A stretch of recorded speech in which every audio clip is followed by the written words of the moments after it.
Nick here, and welcome back to another Star Wars Rebels episode review. My thoughts on tonight's episode of Star Wars Rebels titled The Antilles Extraction. And I thought this episode was pretty good for what it was. And it was cool, obviously, seeing the character of Wedge Antilles finally introduced into the Star Wars Rebels show. Because now the show is getting closer and closer to the events of, Star Wars New Hope. So they have to start kind of forming the rebellion in a more serious way. So they're, obviously in this episode we find out they're recruiting people who want to defect from the Empire, and one of those people was Wedge Antilles, who is probably one of the most well-known side characters in all of Star Wars. And seeing him there was cool. The character, for me, he was fine. There's nothing wrong with the character, but I just feel like he felt a little too young for me, considering how close we are to the events of A New Hope. But that was just a minor thing. Overall, I thought this episode was really fun. And it was nice kind of having like a Sabine-centric episode for once, considering we're always dealing with like Ezra and Kanan and, not having enough... Last season we saw more of like character-centric episodes. And this is one of those episodes that I liked seeing Sabine kind of being, more assertive and not willing to just be like, oh, like I'm just gonna sit on the sidelines this time, especially when Ezra was the one who was like, oh, shouldn't it be me? But Sabine was like, I was actually in the Imperial Army or whatever, so I have more experience than anyone else here, so if anything I should be the one to do it. And I liked her being, again, being assertive and allowing herself to not kind of like take Ezra's shit for once.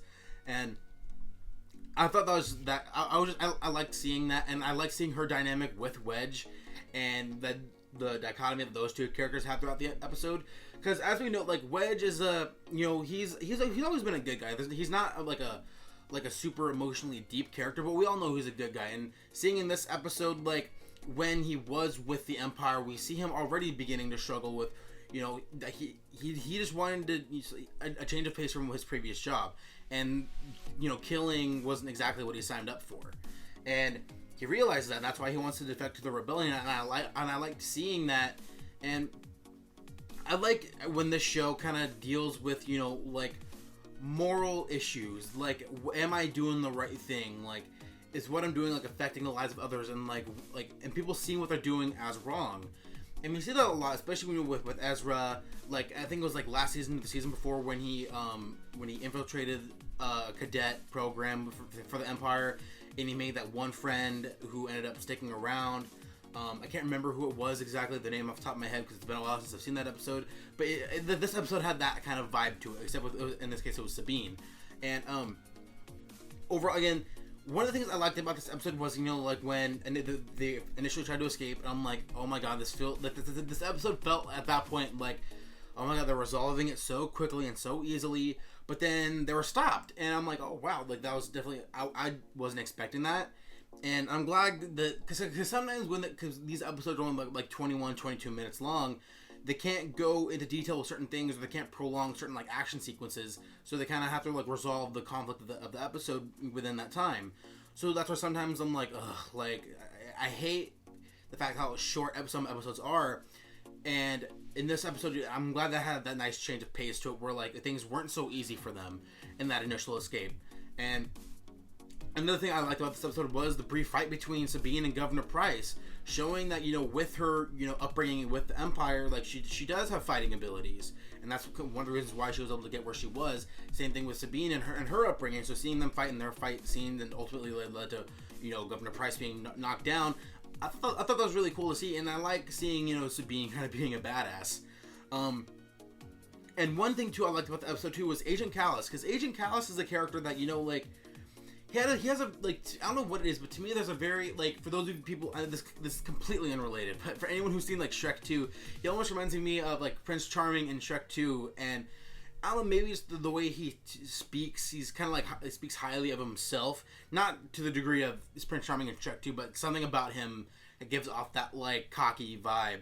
And in this episode, I finally saw that there is more to this character. He was trying to just make things even with the rebels by helping them escape, but it was the first time I felt like there was a glimmer of hope that this character, that there's more to Agent Kallus than just like he's just a bad guy trying to stop the rebels all the time. Like this is the first time I felt like there was more that they could potentially explore with him. That he's not just a one-note villain anymore, and I like seeing that.